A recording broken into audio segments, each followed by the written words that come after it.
And a few more from the highest in ascending planetary organisms in a chorus of love, or even angelic hosts, and the new objectives of a united Earth.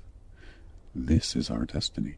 It's not a whim of a few teachers or even angelic hosts. It's the innermost, pure, ancient voice of our hearts and minds in a chorus of love, where your identity is a cell in an evolving, ascending planetary organism. This organism lives and moves in the currents of love that fill the universe's light and sound frequencies from the highest to the lowest order. Yeah, I think some of that may have gone over my head, but the great thing about audio is you can rewind it and listen a few more times, right? Again, don't concern yourself with understanding everything you hear. Sometimes it's more valuable to not understand, but just feel the energy of what is said. This energy is more important as it's often more activating than words and thoughts. Okay, I'll do my best, but let's switch topics for a moment. I realize the heart has always been a factor in the Wingmaker's materials. It just seems like it's taken more of a center stage in the Event Temple site. Can you explain the reason for that, James? Yes, it's true that the Event Temples is more focused on the heart center, but then the heart and mind are the key elements of the human instrument. And in the Wingmaker's materials, the mind was addressed more fully, and in the Event Temples, I suppose the focus was more squarely on the heart as a means to provide balance. But even in the poetry and art and music of the Wingmaker's materials, there is abundant reference to the heart and its central role in human activation and accessing the higher self. You see, the heart and mind are like two sides of the same coin. And by the way, when I say heart, I really mean the human emotional and intuitive system. And when I say mind, I really mean the consciousness of the sovereign individual, which includes the physical brain, a nervous system, and associative mind consciousness. So with those definitions out of the way, the heart is the portal of the human instrument that enables it to feel the currents of love that flow in and around every individual at all times. It's back to that antenna and transmitter I spoke about in our first session. It's really a sensory system that enables that feeling of connection to others and our mutual creator. The mind, however, is a powerful perceiver in many ways, though it kind of gets entangled with the ego personality and the social conditioning of the small story in which culture lives. So its power can be vastly diminished.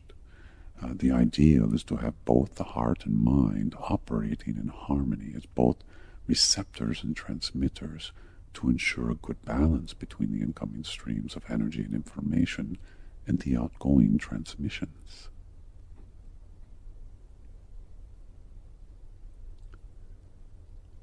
In the Wingmaker's terminology, this is akin to the wholeness navigator, that part that looks upon one's local universe and genuinely perceives it as a three-dimensional web connecting all life in wholeness. Now, the Event Temple's website and materials are really focused on presenting one angle on how an individual can live a love-centered life, but not for the reasons that it brings you spiritual knowledge or the security of good relationships or less stress, but rather to be responsible in helping humanity shift to a higher dimensional perspective amidst the tumultuous times ahead as we go through some of these birth pangs of a new humanity. It's important to understand the heart and mind are seamless. As I said before, two sides of the same coin, and that coin does not have a name to it. It's not definable as we sort out words to apply to it. Paradoxically, it's wordless where its definition matters, and where it doesn't matter, it's called things like soul, an integral self, a mortal consciousness and spirit. But all of these words pin it down inside a box the moment the word is used to describe it. That's how the mind works. It places things inside a box that is of a manageable size and can be seen according to a three-dimensional reality. So, while the focus may be on the heart in this project and the mind on another, the real focus is on the integration of the two into a harmonious expression of the virtuous heart and mind through the human instrument into the worlds of time-space, which is here and now. And it's Earth in the year 2008, in the month of April, on the 5th day, in the 14th hour, in the 22nd minute, in the 12th second of time. I'm making some of this up, of course, but my point is that even when you have limited yourself into thinking that here and now is literally here and now, just as I defined it, it isn't. There is no time or space that bounds your expression of the virtuous qualities within you. They are outside of that box, as big as time-space here and now is. But I understand the difficulty in making that distinction. All that's really important is to know that when you transmit your love-centered life into your local universe, you are touching more than your local universe, and you are not locked inside the here and now, but can transmit into all time and even non-time. So I see our discussion is starting to touch on time travel. You know from the amount of email I forward to you that time travel is one of the more common themes, I'll say. Not certainly in the top 5 or 6 or whatever, but it's probably in the top 10 or so.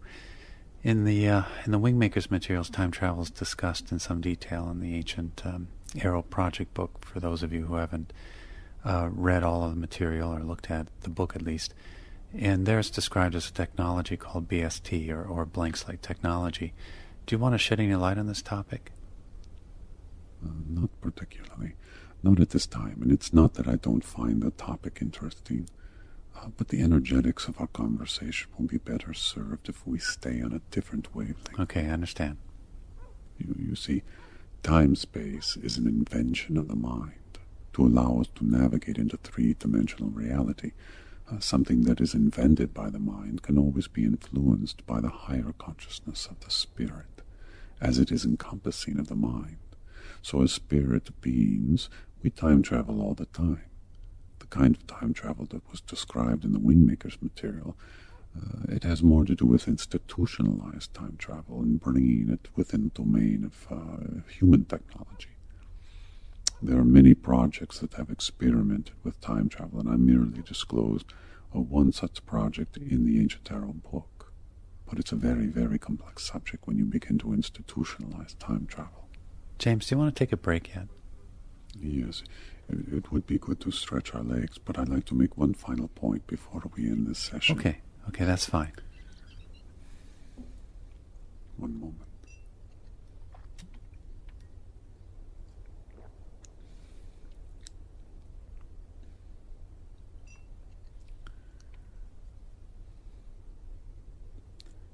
We're all members of a single organism, much like individual photons compose a beam of light, or trillions of electrons compose an electrical current that sweeps across a galaxy.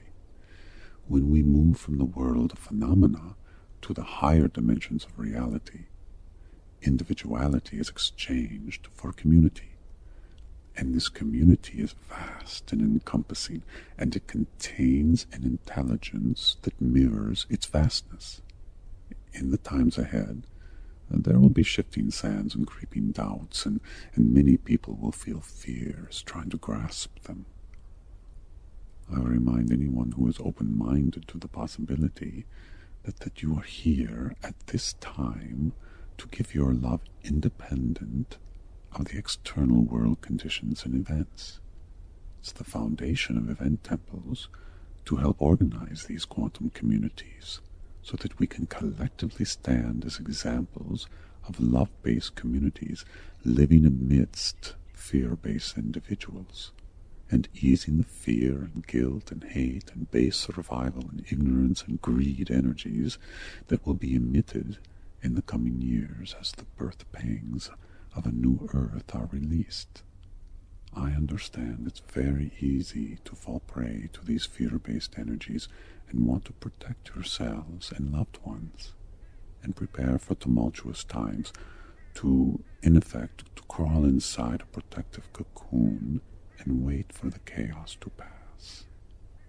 But the times, as hard as they may become, will be made easier for all in the broader community of humanity and Earth if those of us who came to this planet at this time fully awaken to our missions of receiving and transmitting love frequencies into our local universe, knowing well that the walls of our local universe extend to the most distant and ancient walls of our Creator's universe.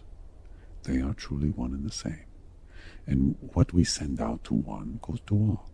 It circulates amongst the Creator community and stabilizes it amid any turmoil.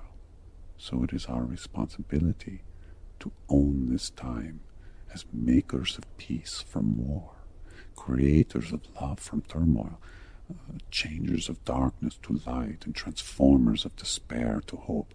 If any of you question your mission or purpose, remember it is this. How you clothe your mission in terms of your work or hobbies or family or relationships, well, this is up to you. And in the wide sense of reality, it doesn't really matter. What matters is that you express a love-centered life into your local universe independent of external circumstance. You place this at the core of your human existence, knowing that if you do so, you are a stabilizing force. And of all the forces that are needed at this time, this is the most vital. Yeah, I get this, at least intellectually, but the doing of it's another thing. I mean, maybe this is too extreme of an example, but if there are food shortages and rioting in the streets breaks out, or the economy really, goes into meltdown, or, how do we remain as stable forces? I mean, wouldn't it be natural to get kind of caught up in the chaos since it affects us? And I think it'd be very hard to remain in the heart or express a love-centered life in the midst of this kind of chaos, at least. I'm not predicting there'll be chaos, though it's a possibility. Much of the catastrophic events that were possible components of the birth pangs of Earth have been mitigated already, as enough people are on the planet to stabilize it. This, by the way, is a significant reason for what some people would call overpopulation. In reality, it requires a very large human population on the planet to get a stabilizing force, energetically speaking, to entrain a higher order field on the planet. Yes, the difficulty you speak of is true. If there were riots in the street, or the internet shut down for a few days, or if government suddenly announced extraterrestrials are indeed real, these kinds of events would have profound implications to our social order. It would be like turning it upside down for a while, and in this state of disorder, it'd be hard to think, act, and express outside of the social reaction, especially with the media fanning the flames of fear and apprehension. And yet, this is precisely what you will be asked to do. Whenever you feel your ability to radiate the love-centered life is in jeopardy or diminishment, you need only to call on your higher self to replenish it, to tap into the reservoir of love and compassion that surrounds you at all times. Yeah, James, how does one call on the higher self or tap into this reservoir you speak of? Is there a technique you recommend? It's a fair question, but there are no formulas in this regard, Mark, or at least not ones that in my view are effective. Let me answer you this way. If the people of our world knew only the condition of sleep, it would be logical that they would then fear the dawn. The people would wonder, what is the strange light that awakens us? This is the time when spirit is victorious over the forces of materialization, and it will emerge with a calm supremacy that's the signature of its source. And this emergence is like the dawn, as light falls over our world and stirs people awake.